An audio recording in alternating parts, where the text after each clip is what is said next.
ouvi um estrondo muito forte, de repente o teto desabou em cima da gente, a minha filha gritando, tudo caindo em cima dela, meu filho tentou protegê-la, tapou um pouco para não cair tanto em cima dela e conseguimos sair até o corredor por um buraco que abriu na porta, que a porta ficou trancada.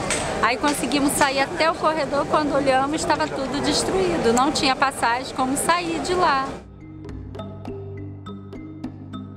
A gente estava dormindo, né? Aí a gente acordou. Vocês foram acordados com o estrondo? Um estrondo, um barulho muito forte. Aí a gente desesperado começamos a sair para fora. E na frente onde a gente mora tem um casal com 2 crianças. Eles também estavam, a filha dele mais velha estava pedindo socorro para ajudar os pais dele, que estavam no quarto, na cama, e tinha um pedaço bom de parede em cima deles, 2 com a criança.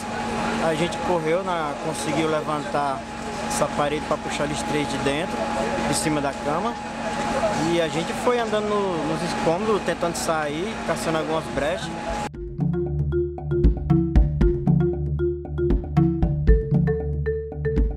Afirmar que tinha aqui um depósito clandestino de gás, não tem como te falar isso. O fato é, havia uma prática de uso comercial e até residencial por gás engarrafado por esses cilindros, não utilizavam gás canalizado pela Companhia Estadual de Gás, o que sugere, você tem uma farmácia, tem um restaurante, tem uma pizzaria, cerca de 11 kitnet, todo mundo utilizando gás engarrafado, já dá uma carga considerável. O que explode não é o cilindro, não é o botijão, o que explode é o ambiente. O gás que vaza na mistura com oxigênio, com uma fonte ígnea, com alguma chama de calor, e aí é essa explosão. Mas tantos cilindros juntos numa mesma região, a probabilidade de acontecer algum risco, um desastre é bem maior. Tem uma parede da minha casa, ainda dá para ver que está de pé. Uma parede que estava olhando. Restou uma parede então.